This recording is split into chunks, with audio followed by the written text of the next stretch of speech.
السلام علیکم رحمۃ اللہ وبرکاتہ۔ جلوس میلاد النبی صلی اللہ علیہ وسلم کے دن درود سلام سے مہکی ہوئی ہوا میں جلوس نکالنا بھی تقریبات میلاد کا ضروری حصہ بن چکا ہے۔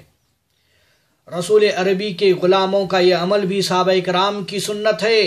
حضور علیہ السلام کے دور میں بھی جلوس نکالے جاتے تھے جن میں صحابہ کرام شریک ہوتے۔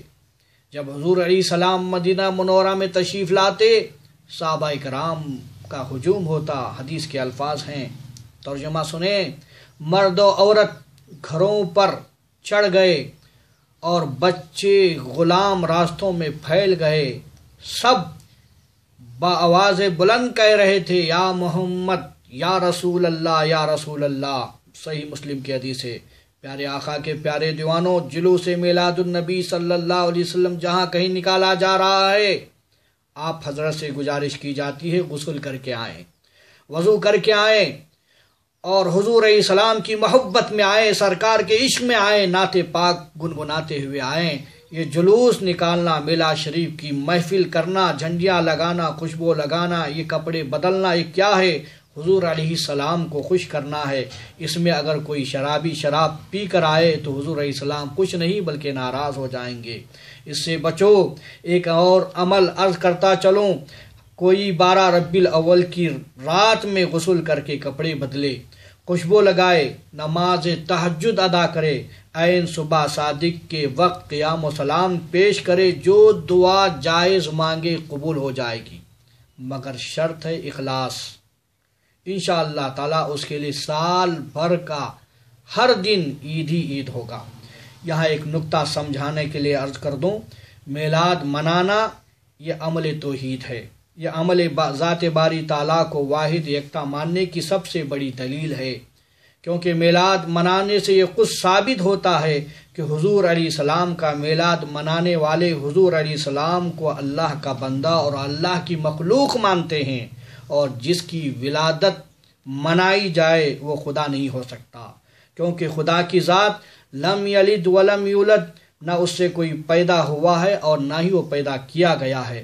نبی وہ ذات ہے جس کی ولادت ہوئی ہو، جیسا کہ حضرت عیسیٰ علیہ السلام کے بارے میں قرآن فرماتا ہے، وَسَلَامُ عَلَيْهِ يَوْمَ وُلِدتُّ، یحییٰ پر سلام ہو ان کے میلاد کے دن۔ اور عیسیٰ علیہ السلام کے بارے میں ارشاد فرماتا ہے سورہ مریم میں، مجھ پر سلام ہو میرے میلاد کے دن۔ تو میرے پیارے آقا کے پیارے دیوانوں، میلاد منانا گویا نبی کو اللہ تعالیٰ کی مخلوق اقرار دینا ہے، اور حضور علیہ السلام سے افضل و اعلیٰ مخلوق اس کائنات میں کوئی نہیں ہے۔ جب ہم حضور کا میلاد مناتے ہیں تو اللہ تعالیٰ کی خالقیت اور رسول کی مخلوقیت کا اعلان کر رہے ہوتے ہیں۔ اس سے بڑی توحید اور کیا ہے؟ حضور علیہ السلام کی ولادت کے حوالے سے حضرت عثمان بن ابی عاص رضی اللہ تعالیٰ عنہ کی والدہ حضرت فاطمہ بنت عبداللہ رضی اللہ عنہ حضور علیہ السلام کی ولادت کے وقت حضرت آمینہ رضی اللہ تعالیٰ عنہ کے پاس تھی۔ جب حضور علیہ السلام کی ولادت ہوئی تو سیدہ آمینہ کے جسم سے ایسا نور نکلا جس سے پورا گھر اور حویلی جگمگ جگمگ کرنے لگی، اور مجھے ہر ایک گوشے میں نور ہی نور نظر آیا۔ انسان جب جشن مناتے ہیں تو اپنی ہمت کے مطابق روشنیوں کا اہتمام کرتے ہیں، قمقمے جلاتے ہیں، اپنے گھروں، محلوں، بازاروں کو روشن کرتے ہیں، چراغوں سے منور کرتے ہیں، لیکن خالق کائنات جس کی حکومت ساری کائنات میں ہے، اس نے جب چاہا کہ حضور کے میلاد پر چراغاں کروں تو زمین کو منور کر دیا، بلکہ آسمانی کائنات کو بھی اس خوشی میں شامل کرتے ہوئے ستاروں اور کو خمخمے بنا کر زمین کے قریب کر دیا۔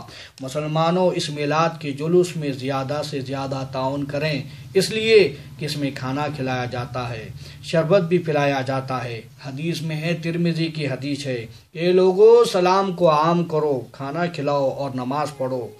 جب لوگ سو رہے ہوں تم سلامتی کے ساتھ جنت میں داخل ہو جاؤ گے۔